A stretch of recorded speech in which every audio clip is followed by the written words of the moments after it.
Les damos la bienvenida, estimados buscadores de verdades históricas, a nuestro canal. Hoy los invitamos a un viaje largo, y me atrevo a asegurarles, fascinante a través de las arenas del tiempo, al corazón mismo de una época turbulenta y trascendental, la encrucijada de los siglos XIV y XV.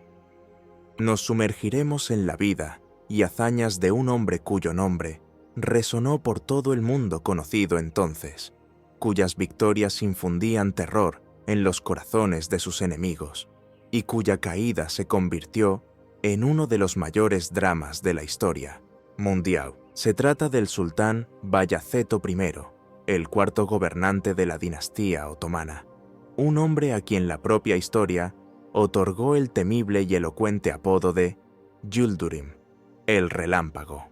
Imaginen un mundo donde los viejos imperios se derrumban como colosos carcomidos por el tiempo, y sobre sus ruinas, jóvenes y rapaces estados ganan fuerza rápidamente.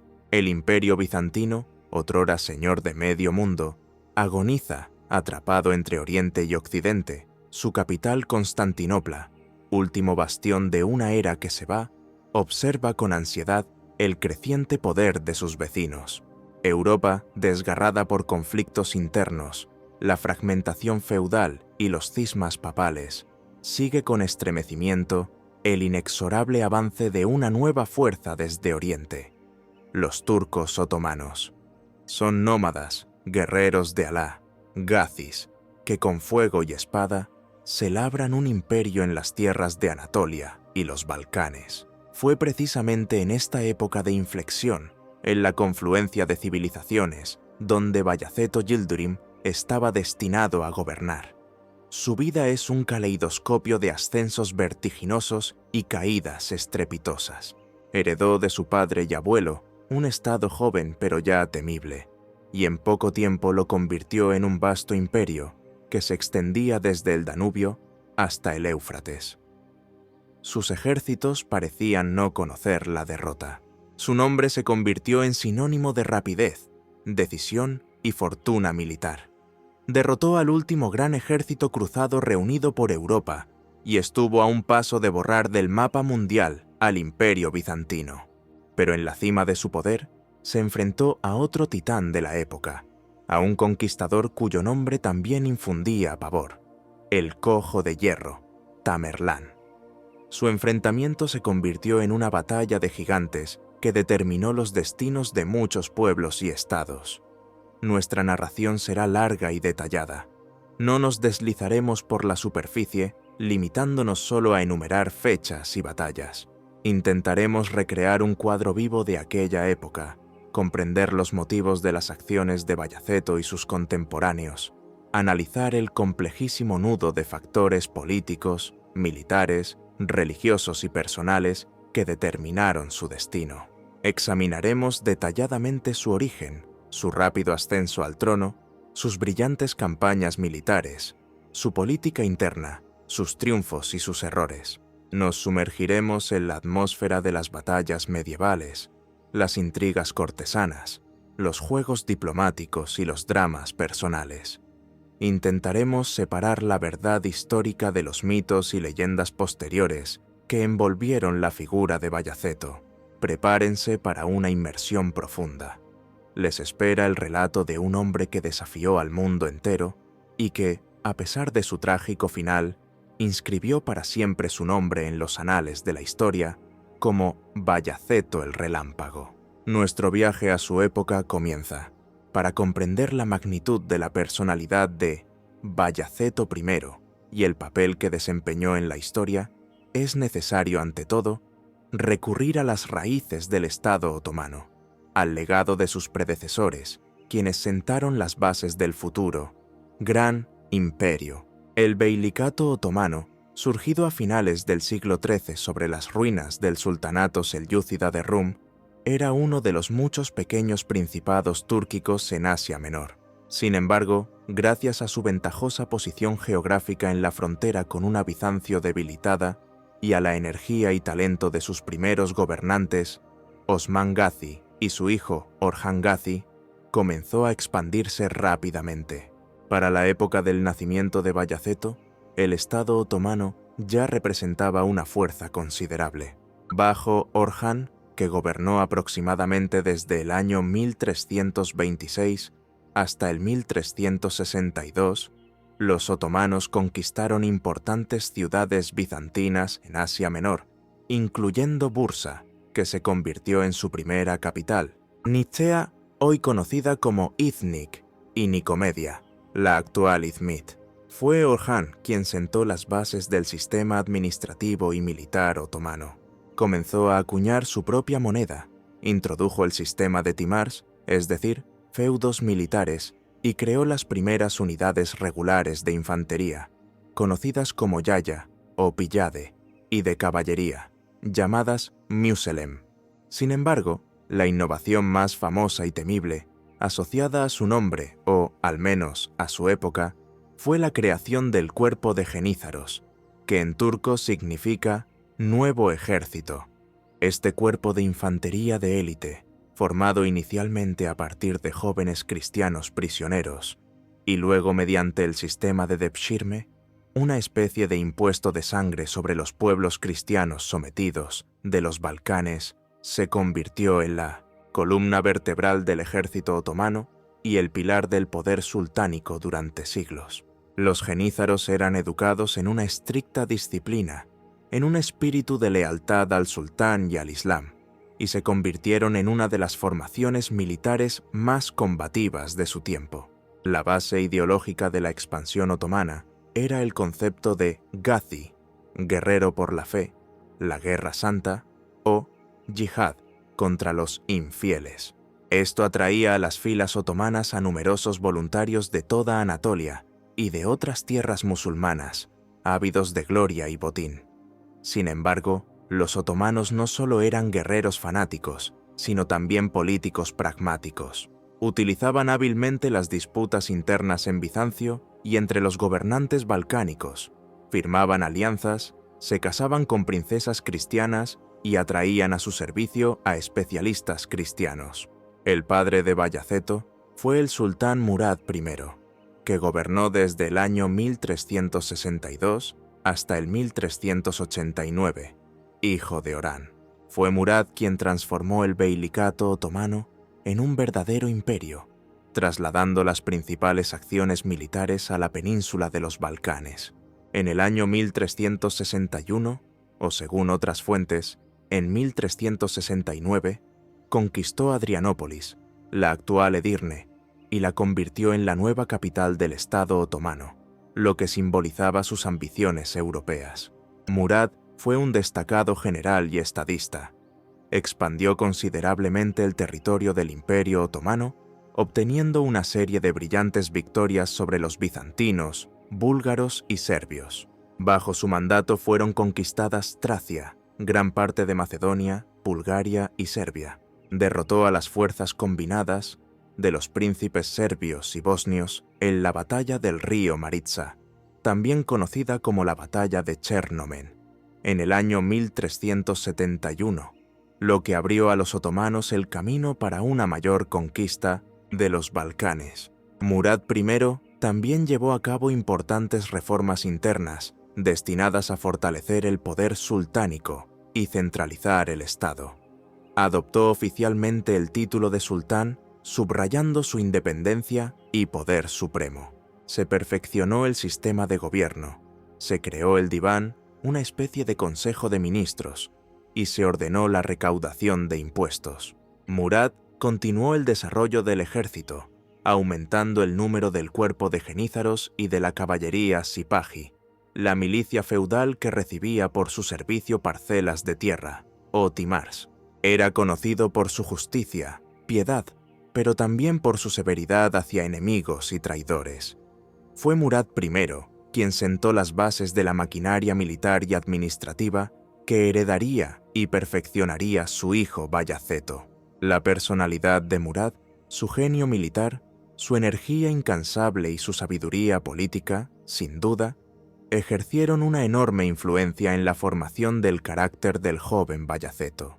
Bayaceto nació, presumiblemente, en el año 1360, aunque algunas fuentes indican fechas anteriores, hasta el 1354. El lugar de su nacimiento fue probablemente Adrianópolis o Bursa. Su madre fue Gulchichek Hatun, de origen griego, capturada y convertida en esposa de Murad I. Bayaceto tuvo varios hermanos, entre los cuales los más conocidos son Yakub Çelebi y Sabchi Bey, así como hermanas. La educación de los shehzades otomanos, es decir, los príncipes, en aquella época era severa y completa. Desde temprana edad se les preparaba para el papel de futuros gobernantes y jefes militares. Estudiaban el Corán y los fundamentos de la teología islámica, los idiomas árabe y persa, que eran los idiomas de la ciencia y la poesía, la historia, la literatura, la caligrafía. Se prestaba enorme atención a la preparación física y al arte militar, equitación, manejo de la espada, el arco, la lanza, la táctica y la estrategia. Bayaceto, sin duda, pasó por esta escuela. Además, los príncipes otomanos a menudo se eublecalis por la poesía, y Bayaceto no fue una excepción. Se conservan datos sobre sus propios intentos poéticos. Ya en su juventud, Bayaceto comenzó a participar en las campañas militares de su padre. Fue testigo de sus victorias, aprendió de él el arte de dirigir tropas y hacer la guerra. Esta fue la mejor escuela para un futuro general. En los intervalos entre campañas, Murad I nombraba a sus hijos gobernadores, o sanchak beys, en diversas provincias conocidas como sanchaks del imperio. Esto les daba la oportunidad de adquirir experiencia práctica en la administración, aprender a resolver cuestiones administrativas, judiciales y financieras, y comandar las guarniciones locales. Bayaceto gobernó durante varios años el Sanjak de Kütahya en Anatolia, que era un importante centro y plataforma para la expansión otomana hacia el este. Fue en estos años cuando comenzó a formarse su carácter, que posteriormente le traería fama y ruina. Bayaceto era un hombre de energía indomable, enormes ambiciones, irascible, impaciente y decidido. Poseía un indudable talento militar, valentía personal y la capacidad de tomar decisiones rápidas en situaciones críticas, cualidades que le valdrían el apodo de Yildirim. Sin embargo, también le eran inherentes la arrogancia, una excesiva confianza en sí mismo y una tendencia a subestimar a los oponentes, lo que finalmente jugaría un papel fatal en su destino. Uno de los episodios trágicos que pudo haber influido en Bayaceto y en la práctica otomana de sucesión al trono fue la rebelión de su hermano mayor, Sabchi Bey, en el año 1385, o según algunos datos, en 1373. Sabche, descontento con su posición, se alió con el príncipe bizantino Andrónico, futuro emperador Andrónico IV Paleólogo, quien también se había rebelado contra su padre, el emperador Juan V. Murad I reprimió cruelmente esta rebelión. Sabchi Bey fue capturado, cegado y ejecutado. Este incidente demostró el peligro de las disputas dinásticas y, posiblemente, fortaleció en la élite gobernante otomana la opinión sobre la necesidad de eliminar a los rivales potenciales al ascender al trono un nuevo sultán. El momento culminante en el reinado de Murad I y un punto de inflexión en el destino de Bayaceto fue la famosa batalla de Kosovo-Polche, que tuvo lugar el 15 o 28 según el nuevo calendario de junio del año 1389. Fue una de las batallas más grandes y sangrientas de la Europa medieval, convertida en símbolo de la resistencia serbia a la conquista otomana, y al mismo tiempo en un día de triunfo y tragedia para los otomanos. La causa de la batalla fue el deseo de Murad I de someter definitivamente a Serbia, que, a pesar de las derrotas anteriores, continuaba resistiendo la expansión otomana. El príncipe serbio Lazar Hrebeljanović logró reunir un considerable ejército de coalición, que incluía destacamentos de diversas tierras serbias, así como contingentes de Bosnia, bajo el mando del voivoda Vlatko Vuković, y posiblemente de otros estados balcánicos. El número total del ejército aliado se estima por los historiadores entre 12.000, 20.000 y 30.000 guerreros. Murad I también llevó al campo de Kosovo un enorme ejército, que contaba, según diversas estimaciones, entre 27.000, 40.000 y 60.000 hombres. En el ejército otomano había genízaros, sipáis, así como destacamentos auxiliares de los beilicatos vasallos de Anatolia. Junto con Murad, en la batalla participaron también sus hijos, Bayaceto y Yakub. Bayaceto comandaba el flanco derecho del ejército otomano, Yakub el izquierdo, y el propio Murad con los genízaros se encontraba en el centro. La batalla fue extremadamente encarnizada y sangrienta. Ambos bandos lucharon con desesperada valentía. El resultado de la batalla estuvo indeciso durante mucho tiempo. La caballería pesada serbia asestó un poderoso golpe al flanco izquierdo de los otomanos, comandado por Yakub, y, según algunas fuentes, incluso lo rompió. Sin embargo, Bayaceto en el flanco derecho actuó con éxito, conteniendo el embate del enemigo y contraatacando. En el fragor de la batalla ocurrieron dos acontecimientos que predeterminaron su resultado y tuvieron consecuencias de largo alcance. El primero fue la muerte del príncipe serbio Lazar. Según una versión, fue capturado y ejecutado. Según otra, más extendida en la épica serbia, murió heroicamente en combate. Su muerte provocó la desorganización y desmoralización del ejército serbio. El segundo, y no menos importante acontecimiento, fue la muerte del propio sultán Murad I.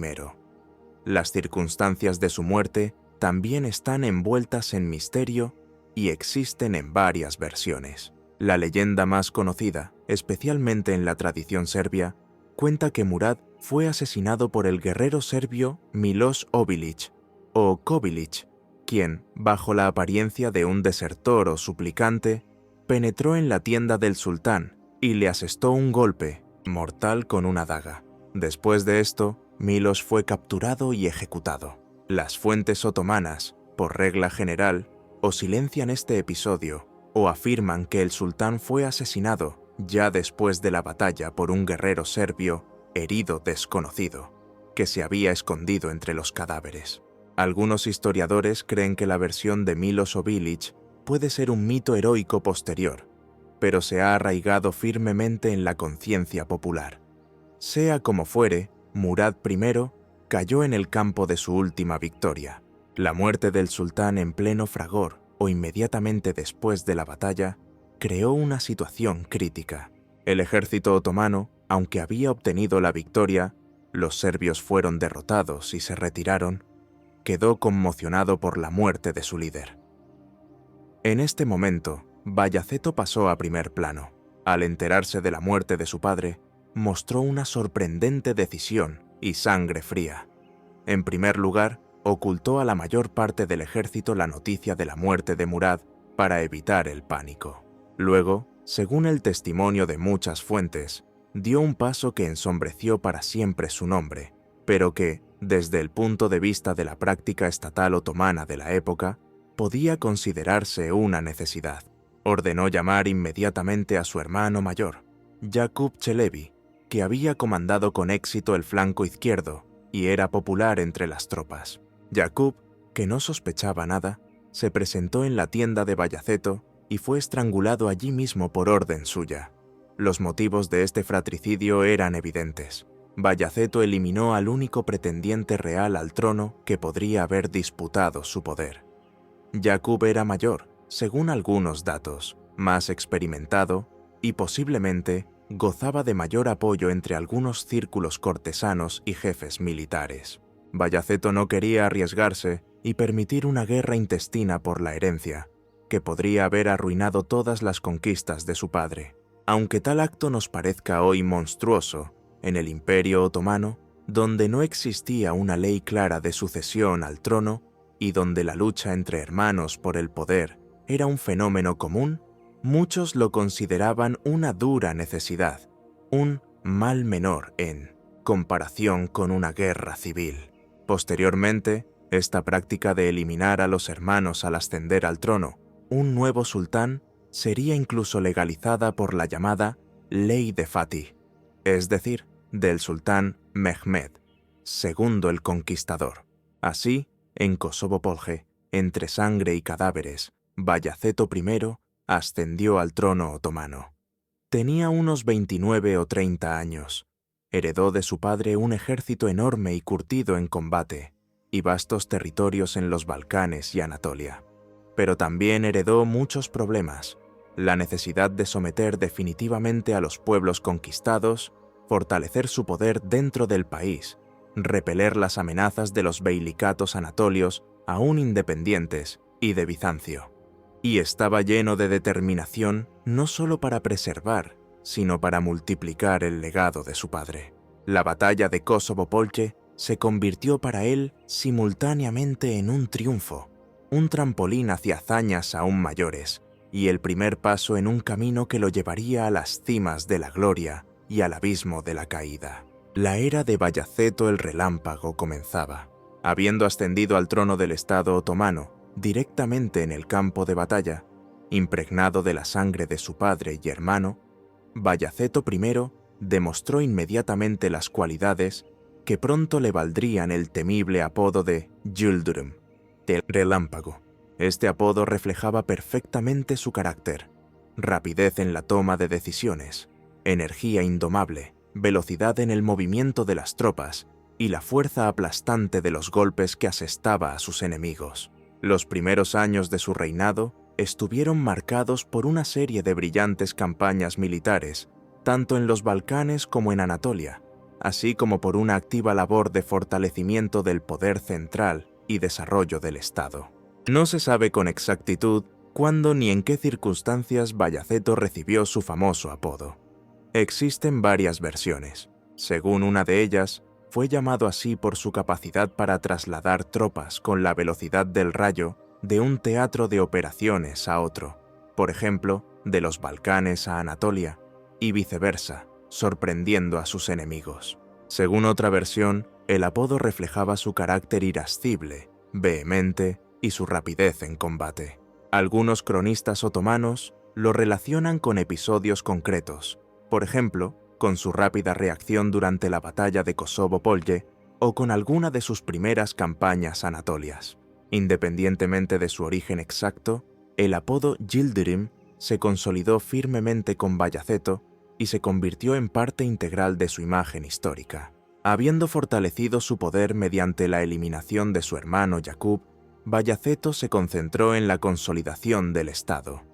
Continuó la política de sus predecesores de centralización del gobierno y fortalecimiento del poder sultánico. Se perfeccionó el sistema administrativo, se amplió la plantilla de funcionarios y se ordenó el trabajo del diván.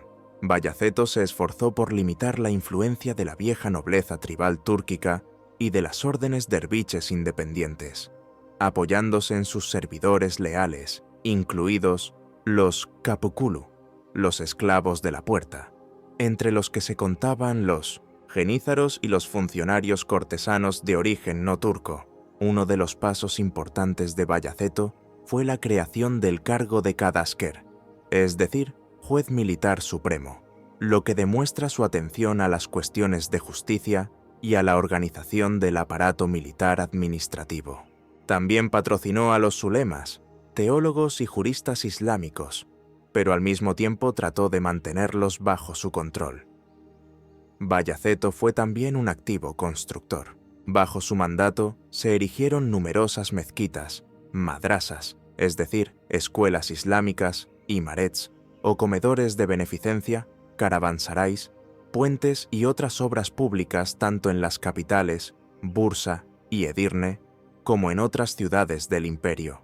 El monumento arquitectónico más famoso de su época es la Ulu Cami, la gran mezquita de Bursa, construida, según la tradición, con los fondos obtenidos del rescate de prisioneros tras la batalla de Nicópolis. Esta mezquita, con sus 20 cúpulas y su arquitectura monumental, sigue siendo hoy uno de los símbolos de la ciudad y una obra maestra de la arquitectura otomana temprana. La actividad constructora de Bayaceto no solo embellecía las ciudades y contribuía al desarrollo de la cultura, sino que también servía a fines propagandísticos, demostrando el poder y la piedad del sultán. La principal dirección de la expansión de Bayaceto en los primeros años de su reinado siguieron siendo los Balcanes. La victoria en Kosovo-Polje, a pesar de la muerte de Murad I, debilitó considerablemente la resistencia serbia. El hijo del difunto príncipe Lazar, Esteban Lazarevich, se vio obligado a reconocerse vasallo de Bayaceto. Se comprometió a pagar tributo, a suministrar tropas auxiliares para el ejército otomano e incluso entregó a su hermana Olivera, también conocida como María, al harén de Bayaceto. Este matrimonio también tuvo importancia política, fortaleciendo el lazo entre ambas dinastías. Esteban Lazarevich, a pesar de su posición dependiente, resultó ser un vasallo leal y un talentoso general, que luchó en repetidas ocasiones del lado de los otomanos, incluso en la trágica batalla de Ankara. Sin embargo, no todas las tierras serbias se sometieron de inmediato. Bayaceto tuvo que emprender varias campañas para sofocar los focos de resistencia restantes. El siguiente objetivo de Bayaceto fue Bulgaria, que para entonces estaba dividida en varios reinos enfrentados entre sí. En el año 1393, tras un asedio de 3 meses, las tropas otomanas tomaron Tarnovo, la capital del Zarato de Tarnovo, el principal estado búlgaro. La ciudad fue saqueada, muchos habitantes asesinados o deportados como esclavos. El patriarca búlgaro Eutimio de Tarnovo, que dirigía la defensa de la ciudad, fue exiliado. La caída de Tarnovo fue un golpe durísimo para el pueblo búlgaro y significó prácticamente el fin de su independencia durante 5 siglos. Poco después fue conquistado también el Zarato de Vidin, último vestigio de la estatalidad búlgara. Bayaceto no se limitó a Serbia y Bulgaria. Sus tropas realizaban incursiones devastadoras en Valaquia, donde el voivoda Mircha el Viejo les opuso una tenaz resistencia. Los otomanos invadieron Bosnia, Albania, estableciendo allí su poder o sometiendo a vasallaje a los gobernantes locales. Se conquistaron territorios considerables en Grecia. Las tropas otomanas ocuparon Tesalia, penetraron en Morea, es decir, en el Peloponeso, amenazando las últimas posesiones bizantinas y latinas. A mediados de los años 1390, la mayor parte de la península de los Balcanes se encontraba o bien bajo administración otomana directa, o bien en vasallaje de Bayaceto. Un lugar especial en los planes de Bayaceto lo ocupaba Constantinopla, la manzana de oro, sueño de muchos conquistadores musulmanes. El imperio bizantino para esta época era solo una sombra de su antigua grandeza. Sus dominios se habían reducido a la propia ciudad y algunos enclaves en Morea y en las islas del mar Egeo. Bayaceto asedió o bloqueó Constantinopla en varias ocasiones, comenzando aproximadamente desde el año 1391 o 1394. Buscaba obligar a la ciudad a rendirse por hambre. Para reforzar el bloqueo y controlar el estrecho del Bósforo, Bayaceto construyó entre los años 1393 y 1394, en la orilla asiática del Bósforo, la poderosa fortaleza de Anadolu Hisarü, que significa Fortaleza de Anatolia. Esta fortaleza, situada en el punto más estrecho del estrecho, frente a la futura Rumeli Hisarü, construida por Mehmed II, se convirtió en un importante puesto de avanzada otomano y un símbolo de su determinación de conquistar Constantinopla. El emperador bizantino, Manuel II Paleólogo, se encontraba en una situación desesperada.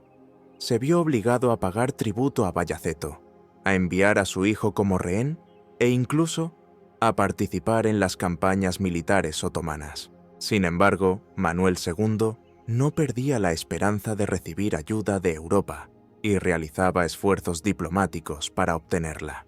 Paralelamente a las conquistas en los Balcanes, Bayaceto llevó a cabo una activa expansión también en Anatolia, tratando de unir bajo su poder todos los beilicatos o principados túrquicos que se habían formado tras la desintegración del sultanato selyúcida. Esta política tenía objetivos tanto económicos como estratégicos: el control de las rutas comerciales, el acceso a los recursos humanos y materiales de Anatolia, la eliminación de rivales potenciales y la creación de una retaguardia unificada para futuras conquistas en Occidente. Bayaceto utilizó diversos métodos para someter a los beys anatolios. Matrimonios dinásticos. Por ejemplo, él mismo estaba casado con la hija del bey de Germillán, obteniendo como dote parte de sus tierras, incluida Cutaya, presión política, amenazas y, por supuesto, la fuerza militar. En poco tiempo, entre los años 1389 y 1392, logró anexionar o someter a vasallaje a la mayoría de los beilicatos de Anatolia Occidental y Central: Germillán, Aydın, Saruhan, Menteşe, Hamid, Teke. Sus gobernantes o fueron depuestos o reconocieron la autoridad suprema de Bayaceto. El rival más tenaz y peligroso de los otomanos en Anatolia era el beilicato de Karaman, con capital en Konya. Los karamánidas se consideraban herederos del sultanato selyúcida y pretendían la hegemonía en Anatolia. El gobernante de Karaman, Alaeddin Bey, estaba casado con la hermana de Bayaceto, pero esto no le impidió llevar a cabo una política hostil hacia los otomanos, firmando alianzas con otros beilicatos e incluso con estados europeos. Bayaceto emprendió varias campañas contra Karaman. Entre los años 1390 y 1391, infligió a Alaeddin una grave derrota y asedió Konya, pero no pudo tomarla. El conflicto con Karaman continuó con interrupciones durante varios años y exigió a Bayaceto considerables esfuerzos. A mediados de los años 1390, Bayaceto logró expandir considerablemente las posesiones otomanas en Anatolia, acercando sus fronteras al Éufrates. Sometió el beilicato de Kandarouyar, también conocido como Isfendiyarouyar, en la costa del Mar Negro, incluyendo el importante puerto de Sinope.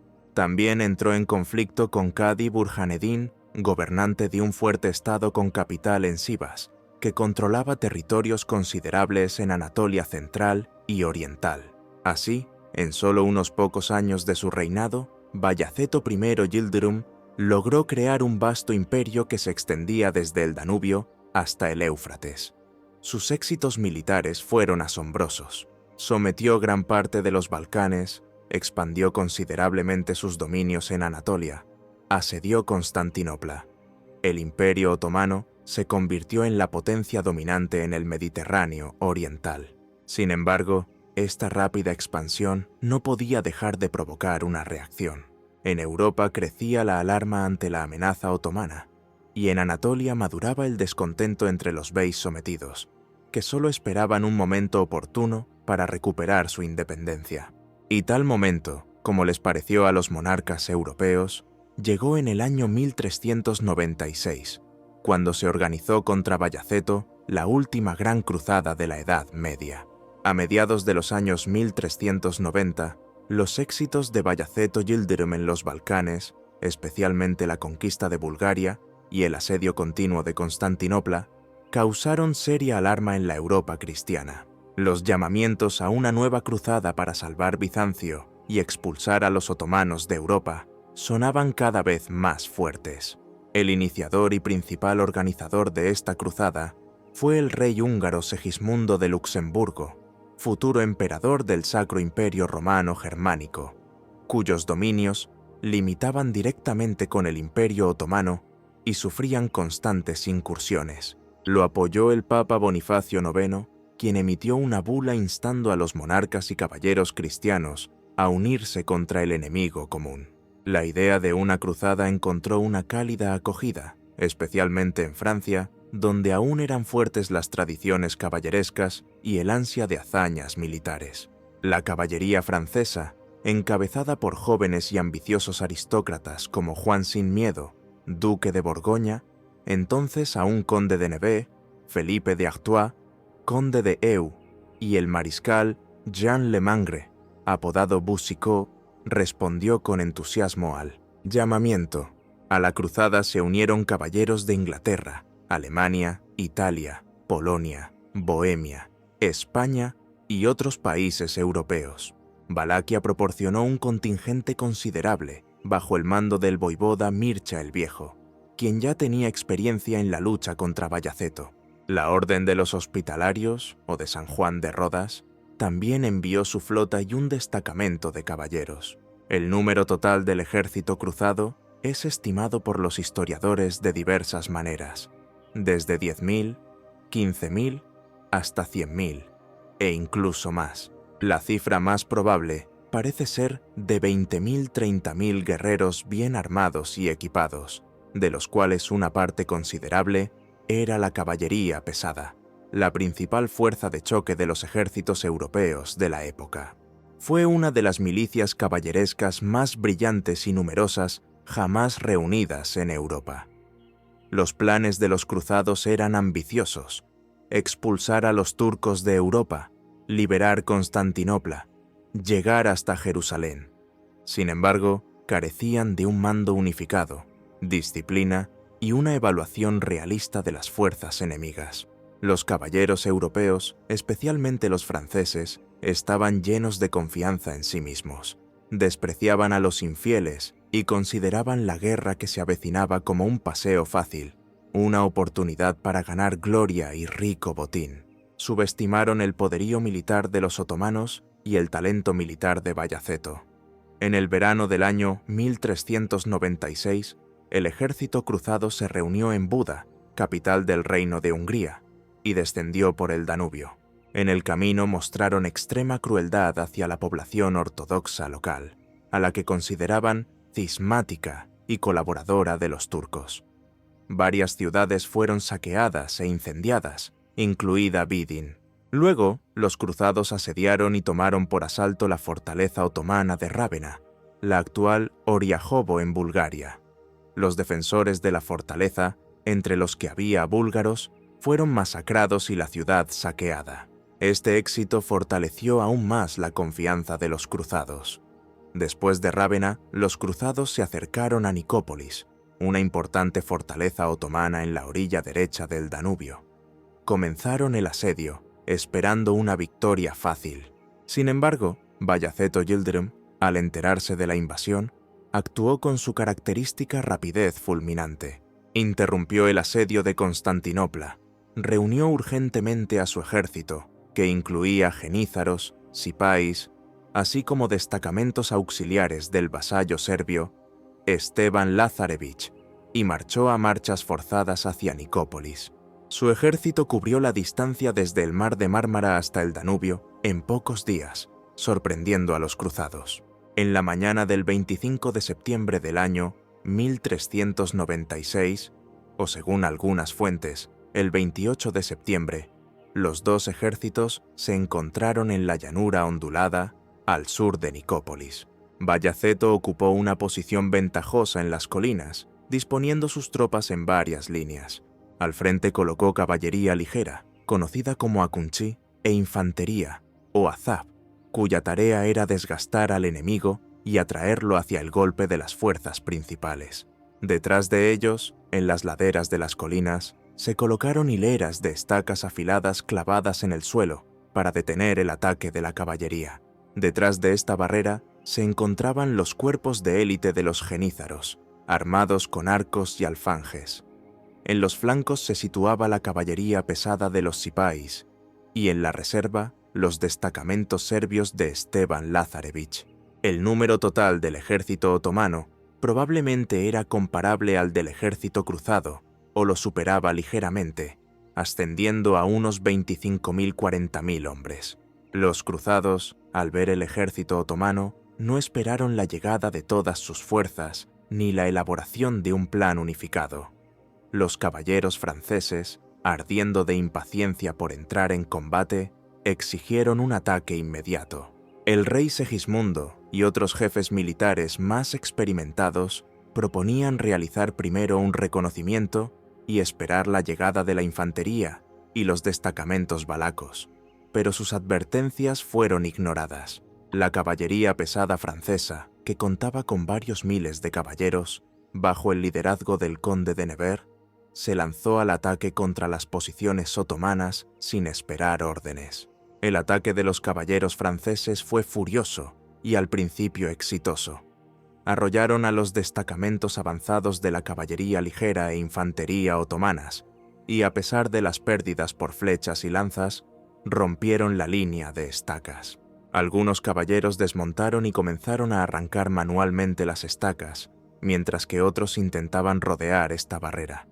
Con enorme dificultad lograron superar este obstáculo y se abalanzaron sobre las filas de los genízaros. Se entabló un encarnizado combate cuerpo a cuerpo.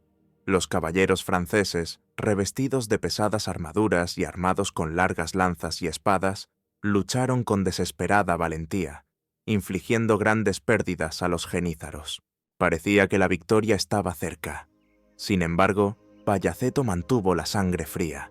Envió a la batalla reservas frescas de genízaros y ordenó a su caballería de flanco, los sipais, que atacaran a los caballeros franceses por ambos lados. Agotados por la dura subida a la colina y el encarnizado combate, privados del apoyo de la infantería y otros contingentes del ejército cruzado, los caballeros franceses se encontraron rodeados.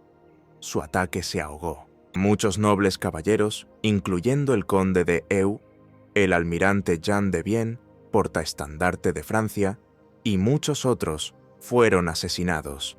El conde de Nevers, el mariscal Boucicaut y otros fueron hechos prisioneros.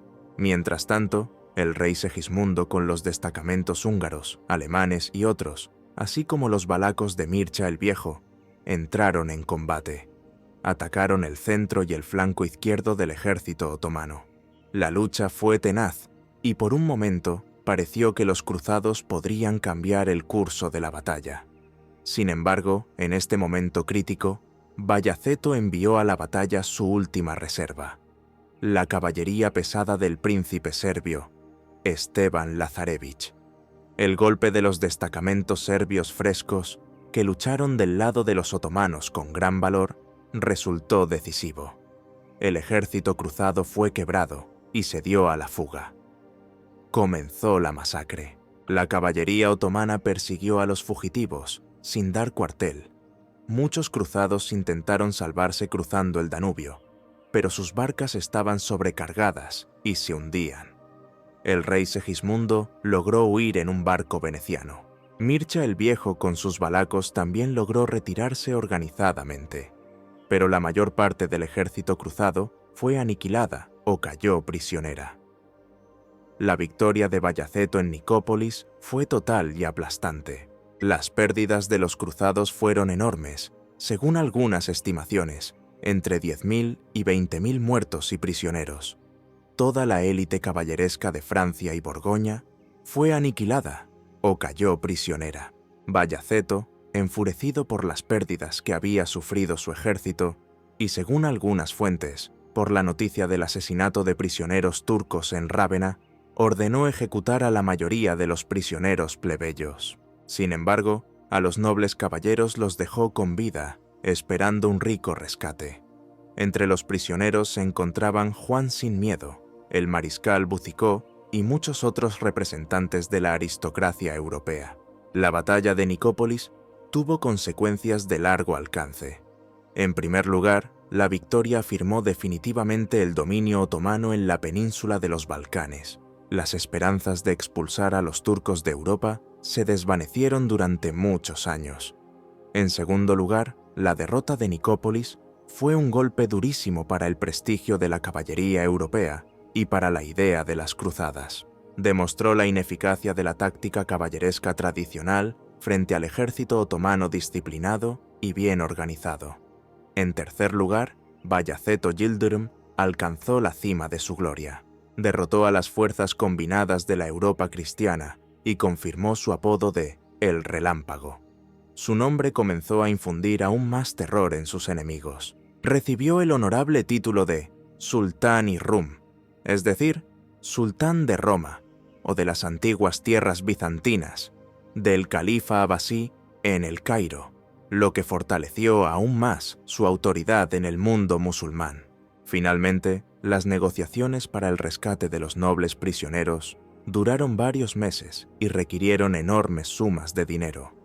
Francia y Borgoña se vieron obligadas a reunir un rescate colosal para liberar a sus aristócratas. Esto agotó aún más sus tesoros. Juan sin Miedo regresó a su patria solo después de un año, recibiendo el apodo de Sin Miedo, precisamente por su comportamiento en la batalla y en cautiverio. Después de la victoria de Nicópolis, Bayaceto celebró su triunfo. Regresó al asedio de Constantinopla con aún más determinación. Parecía que ya nada podía detener su marcha victoriosa. Estaba en la cima de su poder, señor de un vasto imperio, vencedor de los cruzados. Sin embargo, en el este ya se acumulaban nubes que presagiaban una nueva tormenta, aún más terrible. La sombra de otro gran conquistador, Tamerlán, comenzaba a oscurecer el brillo de la media luna otomana. La victoria de Nicópolis en el año 1396 elevó a Bayaceto Yildirim a una altura aparentemente inalcanzable.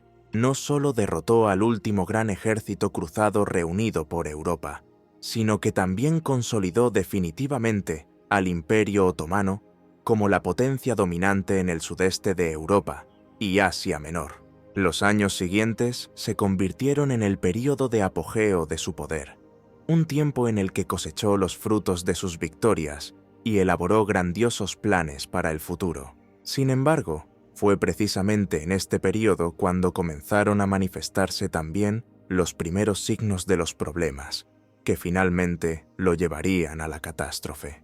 Después de Nicópolis, la autoridad de Bayaceto, tanto dentro del país como en la arena internacional, era indiscutible.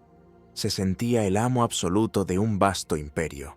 Continuó la centralización del poder. Se fortaleció el aparato administrativo. La corte del sultán en Bursa, y luego en Edirne, se volvía cada vez más suntuosa y concurrida. Bayaceto, al igual que otros soberanos orientales, se rodeaba de lujo. Su harén se llenaba de bellezas de diferentes países, incluidas prisioneras nobles o hijas de gobernantes vasallos, como Olivera, la hermana de Esteban Lazarevich. Se organizaban grandiosos banquetes, cacerías y festividades. Sin embargo, este lujo y la creciente influencia de los eunucos y favoritos de la corte provocaban descontento entre algunos representantes de la vieja nobleza otomana y los ulemas, quienes consideraban que el sultán se alejaba de las modestas tradiciones de sus antepasados gazis, guerreros por la fe. Surgieron rumores y acusaciones, posiblemente difundidos por sus enemigos, pero no se descarta que tuvieran alguna base, de que Bayaceto se entregaba a los excesos, a la embriaguez, a pesar de la prohibición del alcohol en el Islam, al libertinaje e incluso descuidaba sus deberes religiosos. Algunos historiadores ven en este período no solo la cima del poder de Bayaceto, sino también el comienzo de cierta decadencia moral de la élite otomana, que podría haber debilitado su espíritu de lucha y unidad. No obstante, es importante señalar que Bayaceto continuó siendo un gobernante enérgico y activo, participando personalmente en la administración del Estado y en las campañas militares. Uno de los principales objetivos de Bayaceto seguía siendo Constantinopla. Después de la victoria de Nicópolis, reanudó con nueva fuerza el bloqueo de la capital bizantina, que de hecho continuó con interrupciones desde el año 1394 hasta el 1402. La situación de la ciudad era desesperada. Estaba aislada del mundo exterior, sufría hambre y escasez de recursos. El emperador Manuel II Paleólogo comprendía que sin ayuda externa, Constantinopla estaba condenada. En el año 1399 dio un paso desesperado. Dejando la administración de la ciudad a su sobrino Juan VII, Manuel II emprendió un largo y humillante viaje por Europa, visitando Italia, Francia, Inglaterra, con la esperanza de obtener ayuda militar y financiera para salvar su capital. Los monarcas europeos lo recibieron con honores, expresaron compasión, pero la ayuda real que prestaron fue muy escasa. Europa aún no se había recuperado de la derrota de Nicópolis y estaba ocupada con sus propios problemas. Mientras tanto, Bayaceto aumentaba la presión sobre Constantinopla. Exigía a los habitantes de la ciudad que se rindieran, prometiendo respetar sus vidas y propiedades. Dentro de la ciudad tampoco había unidad. Una facción abogaba por la resistencia hasta el final, otra por las negociaciones con el sultán. Sin embargo, Constantinopla, a pesar de todas las dificultades, continuaba resistiendo, esperando un milagro o un cambio en la situación política. Bayaceto no olvidaba tampoco sus fronteras orientales. Se esforzaba por completar la unificación de Anatolia bajo su poder. Entre los años 1397 y 1398, Bayaceto emprendió una decidida campaña contra su principal rival anatolio, el Beilicato de Karamán. En la batalla de Akçay, el ejército del gobernante karamánida Alaeddin Bey fue derrotado y él mismo fue hecho prisionero y ejecutado por orden de Bayaceto, a pesar de ser su cuñado. Después de esto, la mayor parte del territorio de Karamán, incluida la capital Konya, fue anexionada al Imperio Otomano. Fue una victoria importante que eliminó una seria amenaza a la hegemonía otomana en Anatolia.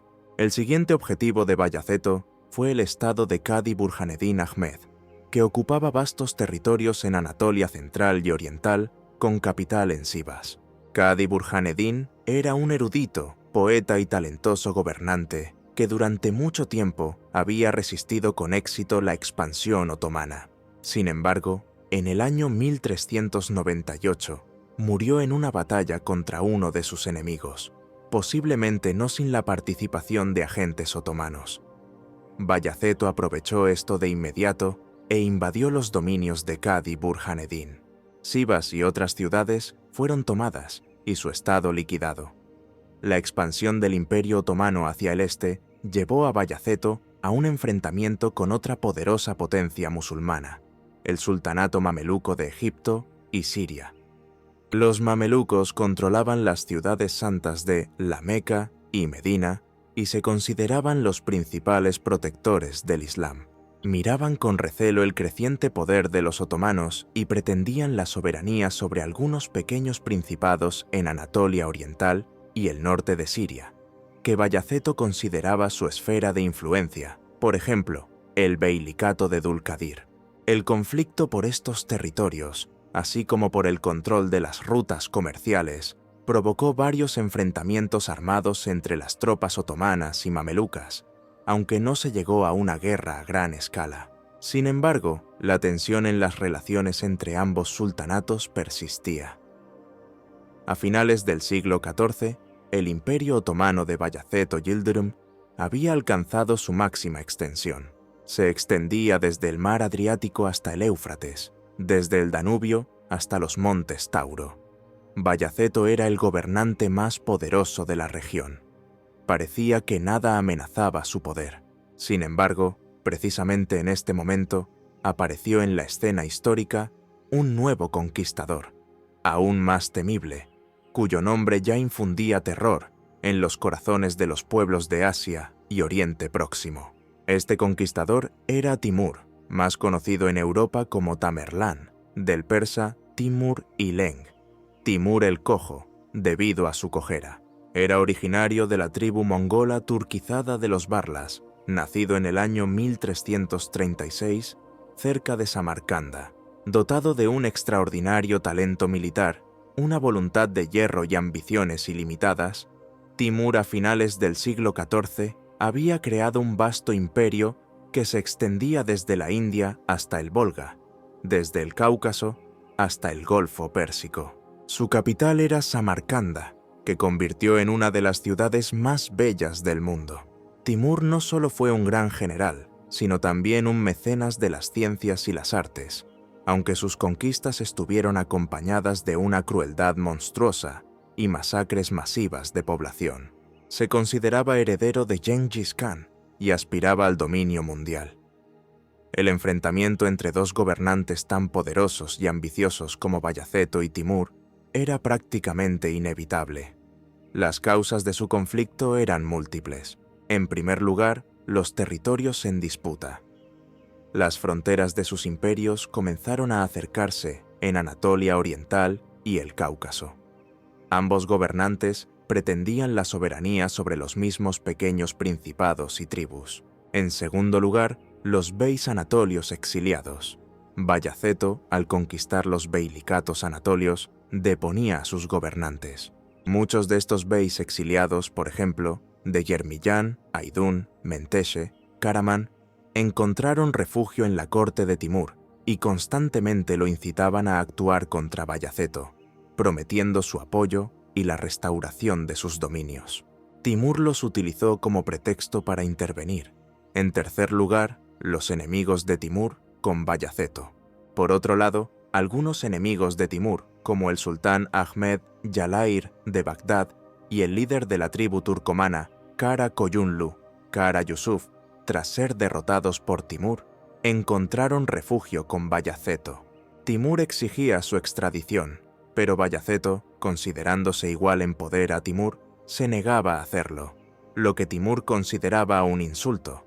En cuarto lugar, las ambiciones personales y el prestigio. Ambos gobernantes eran extremadamente ambiciosos y no toleraban rivales. Cada uno se consideraba el mayor monarca de su tiempo. El conflicto entre ellos era también una lucha por el prestigio y el dominio en el mundo islámico. Finalmente, la correspondencia ofensiva. Entre Bayaceto y Timur se entabló una correspondencia áspera y ofensiva, en la que intercambiaban amenazas y epítetos despectivos. Bayaceto, seguro de sus fuerzas y subestimando a Timur, le escribía en un tono arrogante, llamándolo «viejo perro», y jactándose de sus victorias sobre los cristianos. Timur, a su vez, respondía con no menos dureza, reprochando a Bayaceto su alejamiento de las tradiciones de sus antepasados, su embriaguez y libertinaje, y exigiéndole sumisión. Esta correspondencia encendió aún más la enemistad entre ellos. Se conservan fragmentos de estas cartas que atestiguan el grado extremo de animosidad mutua.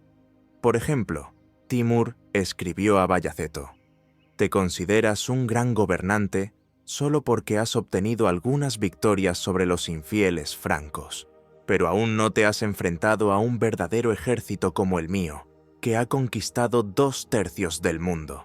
Bayaceto respondía en el mismo tono, desafiando a Timur a combatir.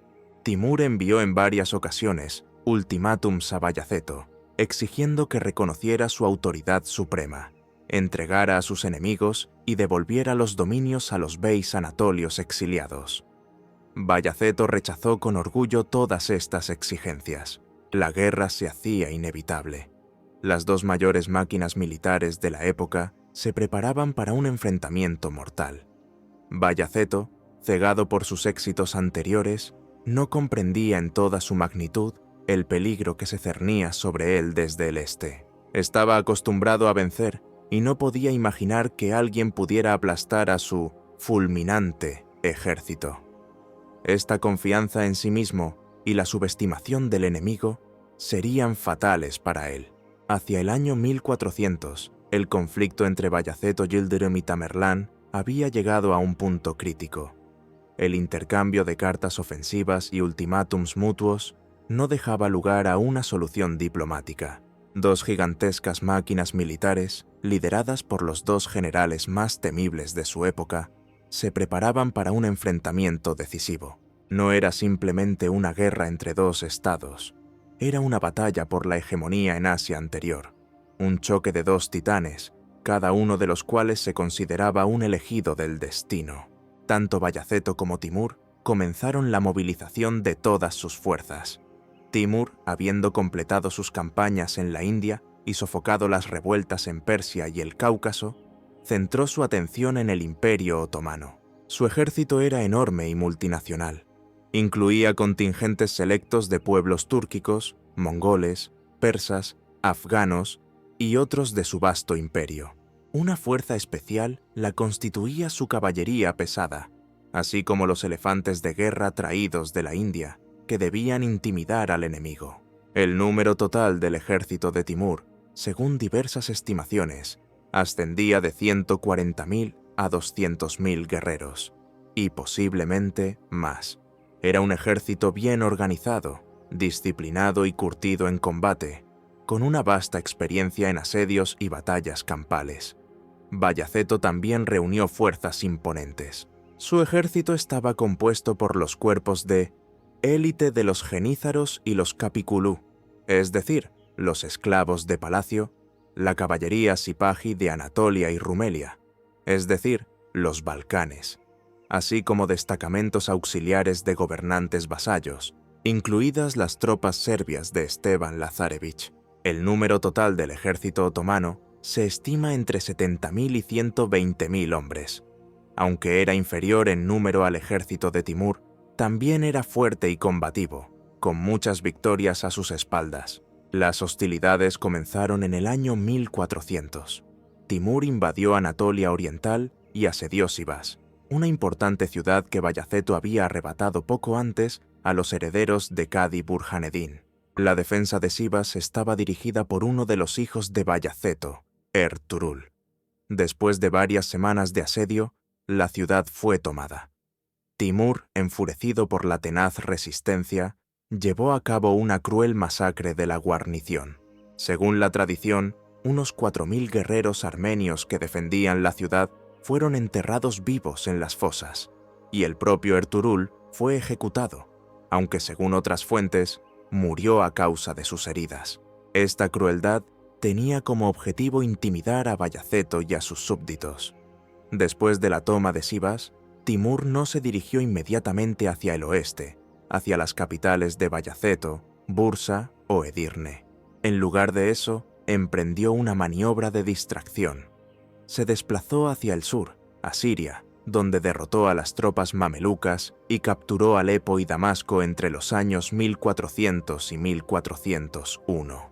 Esto se hizo para asegurar su retaguardia y privar a Bayaceto del posible apoyo de los mamelucos. Bayaceto en ese momento se encontraba en los Balcanes, continuando el asedio de Constantinopla y sin esperar un ataque inmediato de Timur. En la primavera del año 1402, Timur, habiendo completado la campaña siria, giró de nuevo hacia el norte, hacia Anatolia. Se movía rápidamente, devastando el país a su paso. Su objetivo era Ankara, un importante punto estratégico en el centro de Anatolia. Timur aplicó una hábil maniobra táctica, rodeó Ankara por el este y el sur y la aisló de las principales bases de suministro otomanas. Además, según algunas fuentes, ordenó destruir o envenenar las fuentes de agua en la ruta prevista del ejército otomano, para agotarlo aún más antes del inicio de la batalla. Bayaceto, al enterarse de la invasión de Timur, se vio obligado a levantar urgentemente el asedio de Constantinopla y marchar con su ejército hacia Anatolia. Estaba lleno de determinación para dar una batalla general y derrotar al viejo cojo, como llamaba despectivamente a Timur. Sin embargo, cometió una serie de errores graves.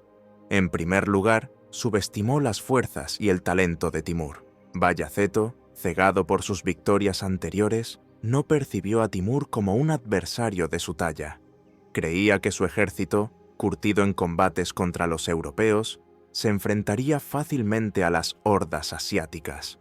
En segundo lugar, una marcha apresurada. Tratando de alcanzar a Timur lo más rápido posible e imponerle una batalla, Bayaceto obligó a su ejército a realizar una agotadora marcha forzada desde Rumelia hasta Anatolia Central bajo el calor del verano. Las tropas llegaron a Ankara cansadas, sufriendo sed y escasez de alimentos. En tercer lugar, ignoró los consejos. Algunos generales experimentados de Bayaceto, incluyendo posiblemente al gran visir Sandarlu Ali Pasha, le aconsejaron evitar una batalla general, utilizar la táctica de tierra quemada, desgastar al ejército de Timur con pequeñas escaramuzas y prolongar la guerra. Sin embargo, Bayaceto, impaciente y seguro de sí mismo, rechazó estos consejos. Ansiaba la gloria y una rápida victoria. En cuarto lugar, un mal reconocimiento. Bayaceto, al parecer, no tenía información precisa sobre el número, la disposición y las maniobras del ejército de Timur. Cayó en la trampa tendida por su adversario más astuto y experimentado. La batalla decisiva tuvo lugar el 28 de julio, o según algunas fuentes, el 20 de julio del año 1402, en la llanura de Chubukova, cerca de Ankara. Como ya se mencionó, el ejército de Timur superaba considerablemente en número al de Bayaceto, posiblemente 140.000-160.000 contra 70.000-85.000.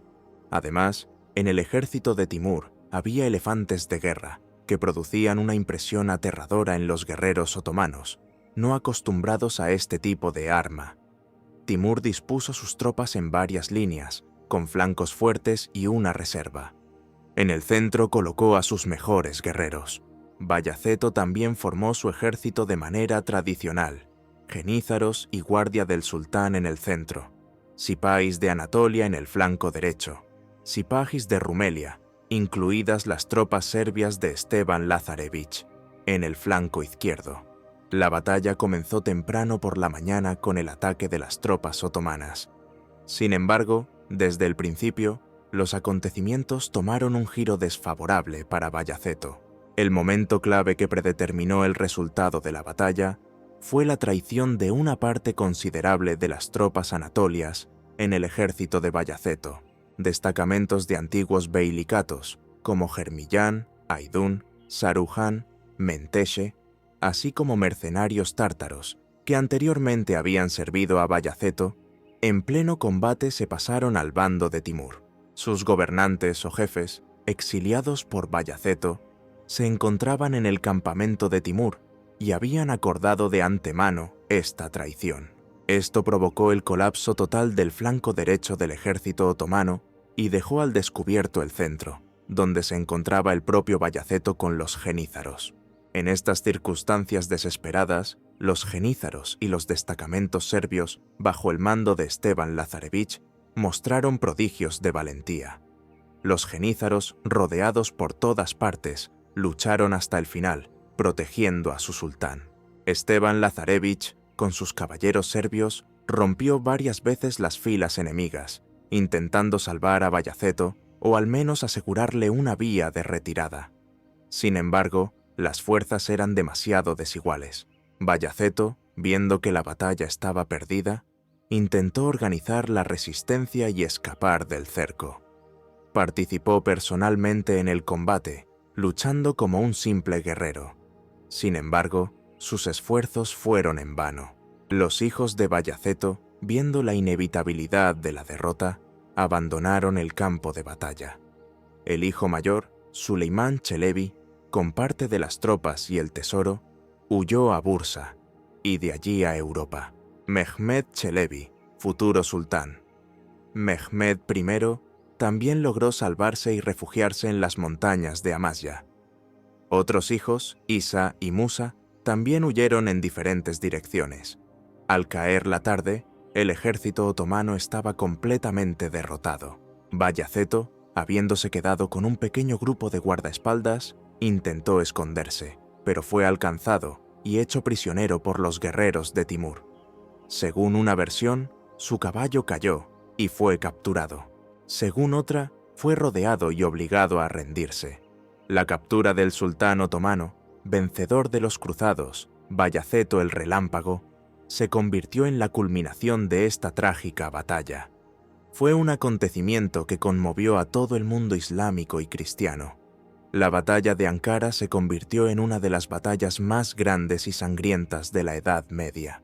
Las pérdidas de ambos bandos fueron enormes, pero el ejército otomano prácticamente dejó de existir como fuerza unificada. La derrota fue total y aplastante.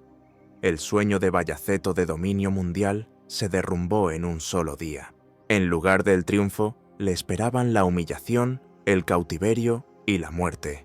Y al Imperio Otomano, creado con el trabajo de varias generaciones, le esperaba un período de caos y luchas intestinas, conocido como el Interregno Otomano. La captura de Bayaceto Yıldırım en la batalla de Ankara, el 28 de julio del año 1402, no fue solo una tragedia personal para el sultán otomano, sino también un acontecimiento con consecuencias colosales para todo el imperio otomano y para el equilibrio de poder en la región. El vencedor de Nicópolis, el terror de Europa, el gobernante relámpago, se encontró como un prisionero humillado de su peor enemigo, Tamerlán. Los meses siguientes de su vida estuvieron llenos de amargura, desesperación y finalmente lo llevaron a una muerte prematura.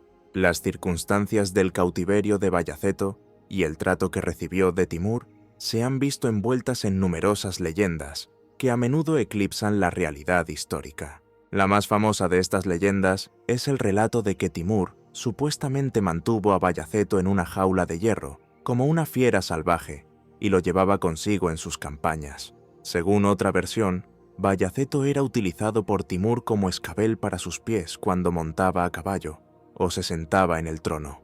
Estas historias, especialmente populares en la literatura y el arte europeos, pretendían subrayar la profundidad de la humillación del sultán otomano y el triunfo de su vencedor. Sin embargo, la mayoría de los historiadores modernos consideran estos relatos una fuerte exageración o incluso una invención, producto de la propaganda hostil o del deseo de dar mayor dramatismo a los acontecimientos. Las fuentes más cercanas a Timur pintan un cuadro algo diferente.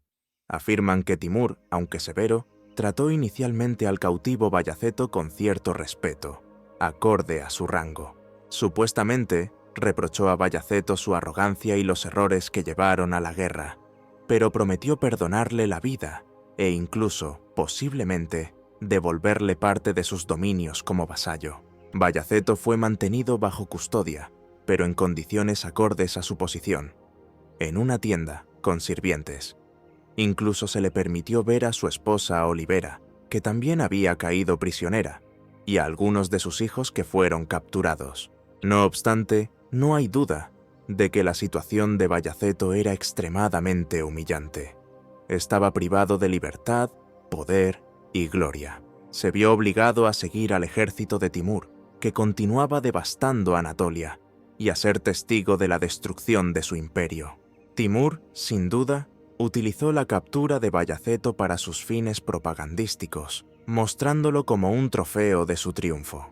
Posiblemente, con el tiempo, debido a los intentos de fuga de Bayaceto o a su espíritu indomable, las condiciones de su cautiverio se endurecieron. La idea de la jaula podría haber surgido porque Bayaceto era transportado en literas cubiertas o en un palanquín, que podrían asemejarse a una jaula, o bien fue una metáfora de su encierro. Para un hombre de carácter tan orgulloso, ambicioso y autoritario como Bayaceto, el cautiverio era un tormento insoportable.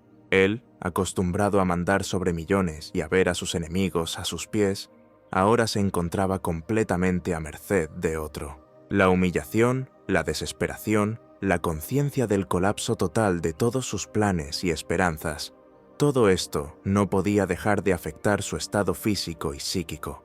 Las fuentes otomanas lo describen como un hombre destrozado por el dolor, que pasaba los días sumido en la tristeza y el arrepentimiento. Sufría profundamente no solo por su propia derrota, sino también por la desintegración de su imperio, la muerte de miles de sus guerreros y el sufrimiento de su pueblo.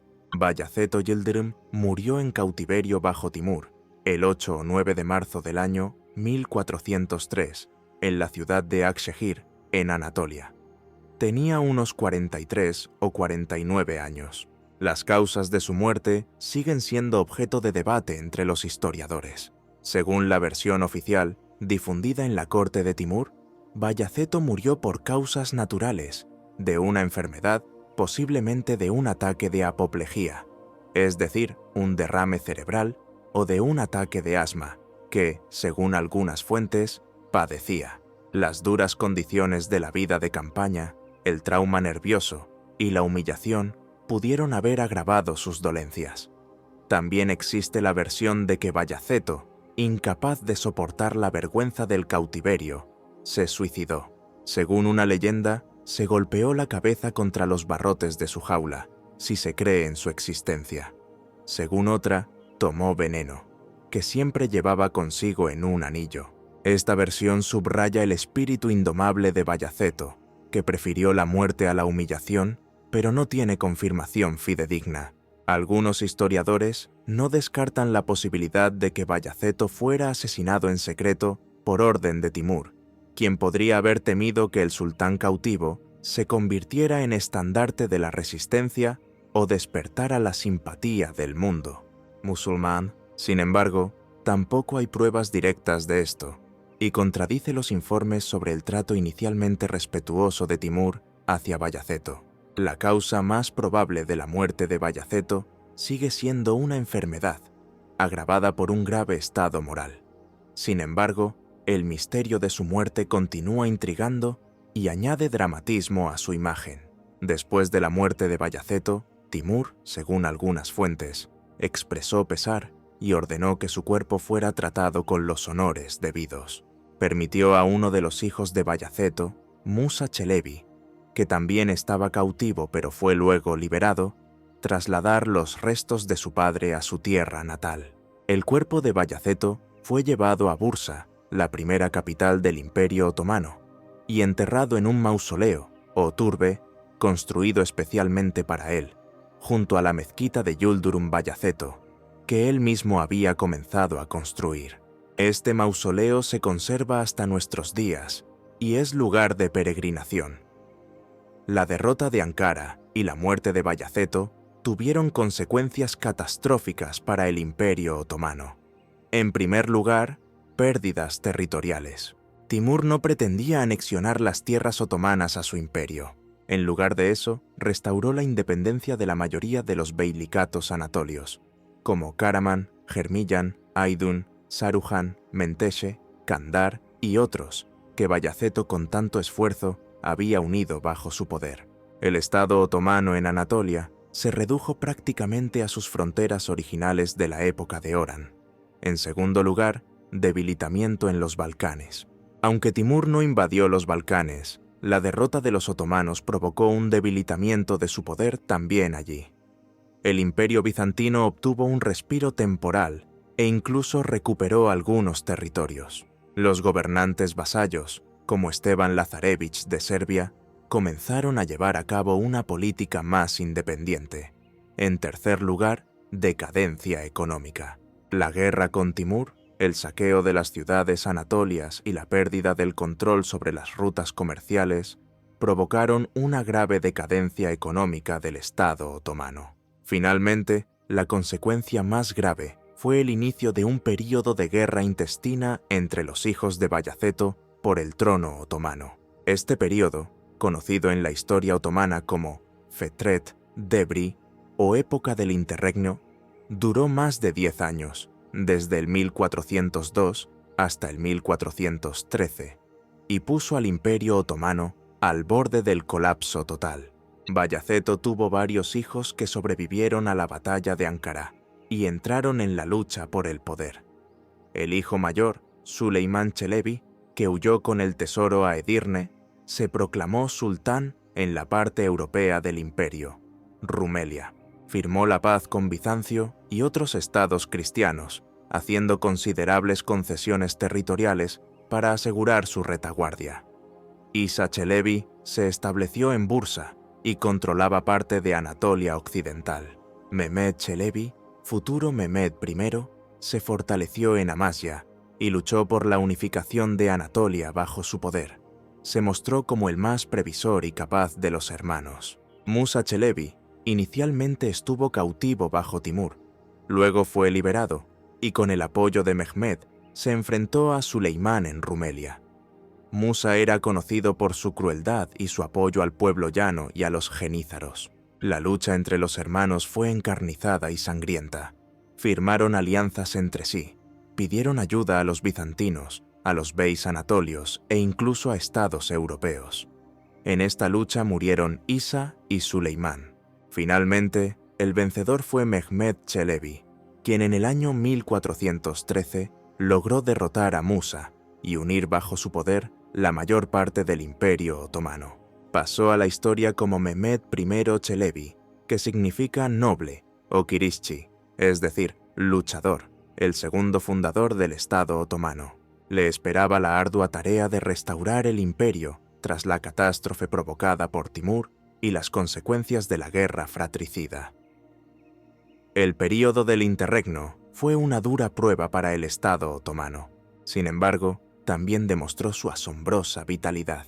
A pesar de todas las conmociones, los otomanos lograron conservar el núcleo de su imperio, y en pocas décadas no solo restaurar las posiciones perdidas, sino también continuar la expansión, que finalmente los llevaría a la conquista de Constantinopla, en el año 1453. Pero esa ya es otra historia, y la sombra de Bayaceto Yıldırım, de sus triunfos y su tragedia, seguiría flotando durante mucho tiempo sobre el Imperio Otomano, sirviendo como recordatorio de la volubilidad de la fortuna y del alto precio que se paga por el poder y las ambiciones ilimitadas.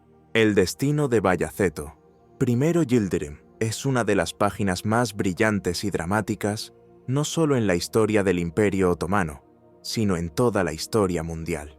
Su vida, como un destello de relámpago, iluminó el firmamento de la encrucijada de los siglos XIV y XV, dejando tras de sí una profunda huella.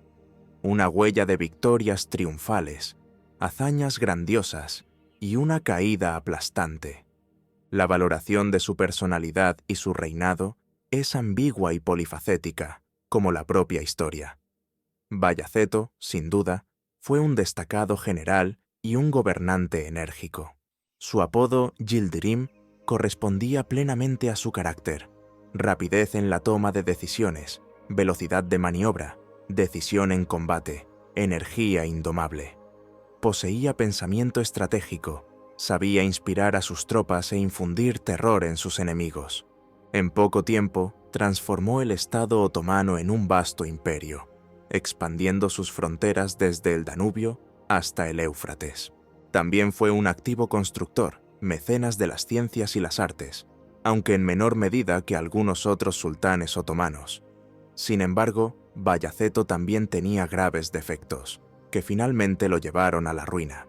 Su arrogancia, excesiva confianza en sí mismo, irascibilidad e intolerancia a la crítica a menudo le impedían tomar decisiones sopesadas. Subestimaba a sus oponentes, especialmente a Tamerlán, y sobreestimaba sus propias fuerzas. Su crueldad hacia los pueblos sometidos e incluso hacia sus propios súbditos, por ejemplo, la ejecución de su hermano Yacob, provocaba temor, pero también odio.